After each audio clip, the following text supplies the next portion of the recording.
Then the Lord said to Moses, "Pay close attention to this. I will make you seem like God to Pharaoh, and your brother, Aaron, will be your prophet.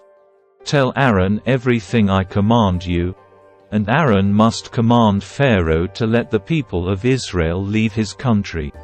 But I will make Pharaoh's heart stubborn so I can multiply my miraculous signs and wonders in the land of Egypt. Even then Pharaoh will refuse to listen to you. So I will bring down my fist on Egypt. Then I will rescue my forces, my people, the Israelites, from the land of Egypt with great acts of judgment. When I raise my powerful hand and bring out the Israelites, the Egyptians will know that I am the Lord." So Moses and Aaron did just as the Lord had commanded them. Moses was 80 years old, and Aaron was 83 when they made their demands to Pharaoh. Then the Lord said to Moses and Aaron, "Pharaoh will demand, 'Show me a miracle.' When he does this, say to Aaron, 'Take your staff and throw it down in front of Pharaoh, and it will become a serpent.'" So Moses and Aaron went to Pharaoh and did what the Lord had commanded them. Aaron threw down his staff before Pharaoh and his officials, and it became a serpent. Then Pharaoh called in his own wise men and sorcerers, and these Egyptian magicians did the same thing with their magic. They threw down their staffs, which also became serpents. But then Aaron's staff swallowed up their staffs. Pharaoh's heart, however, remained hard. He still refused to listen, just as the Lord had predicted. Then the Lord said to Moses, "Pharaoh's heart is stubborn, and he still refuses to let the people go. So go to Pharaoh in the morning as he goes down to the river. Stand on the bank of the Nile and meet him there. Be sure to take along the staff that turned into a snake. Then announce to him, 'The Lord, the God of the Hebrews, has sent me to tell you, let my people go, so they can worship me in the wilderness. Until now, you have refused to listen to him. So this is what the Lord says, I will show you that I am the Lord. Look, I will strike the water of the Nile with this staff in my hand, and the river will turn to blood.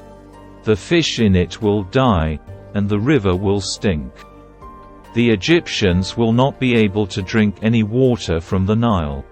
Then the Lord said to Moses, "Tell Aaron, take your staff and raise your hand over the waters of Egypt, all its rivers, canals, ponds, and all the reservoirs. Turn all the water to blood. Everywhere in Egypt the water will turn to blood, even the water stored in wooden bowls and stone pots." So Moses and Aaron did just as the Lord commanded them. As Pharaoh and all of his officials watched, Aaron raised his staff and struck the water of the Nile. Suddenly, the whole river turned to blood. The fish in the river died, and the water became so foul that the Egyptians couldn't drink it. There was blood everywhere throughout the land of Egypt. But again the magicians of Egypt used their magic, and they, too, turned water into blood. So Pharaoh's heart remained hard. He refused to listen to Moses and Aaron, just as the Lord had predicted. Pharaoh returned to his palace and put the whole thing out of his mind. Then all the Egyptians dug along the river bank to find drinking water, for they couldn't drink the water from the Nile. 7 days passed from the time the Lord struck the Nile. Then the Lord said to Moses, "Go back to Pharaoh and announce to him, 'This is what the Lord says. Let my people go, so they can worship me. If you refuse to let them go, I will send a plague of frogs across your entire land. The river Nile will swarm with frogs. They will come up out of the river and into your palace, even into your bedroom and onto your bed. They will enter the houses of your officials and your people. They will even jump into your ovens and your kneading bowls. Frogs will jump on you, your people, and all your officials."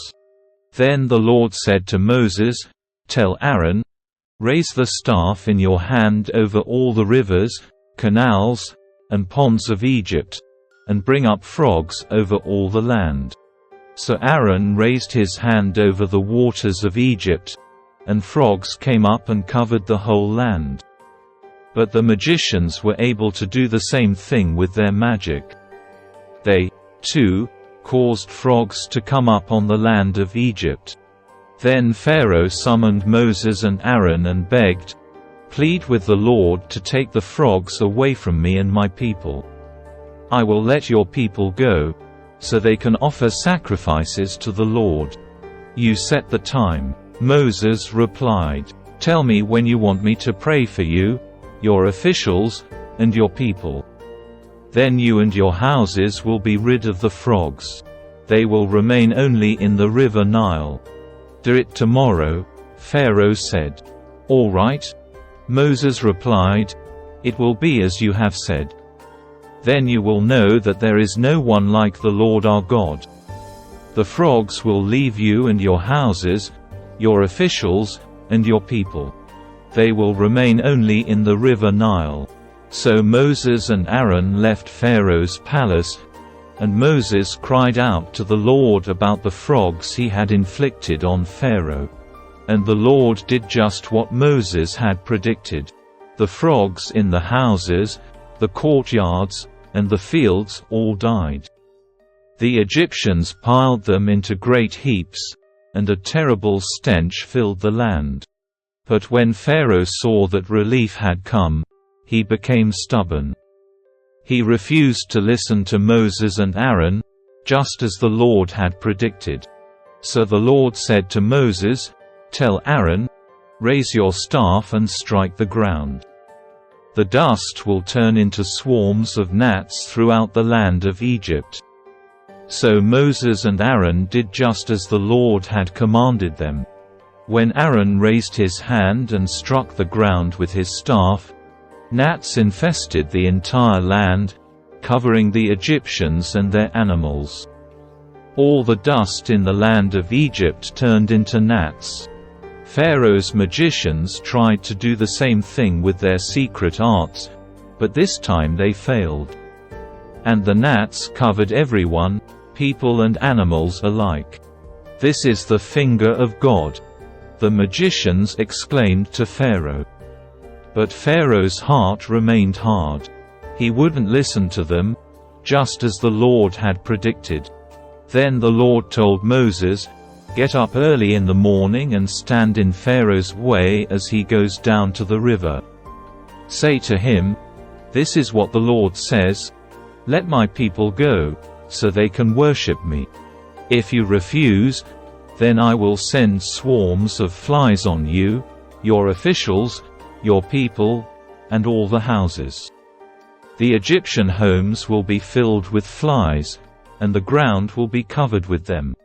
But this time I will spare the region of Goshen, where my people live. No flies will be found there. Then you will know that I am the Lord and that I am present even in the heart of your land.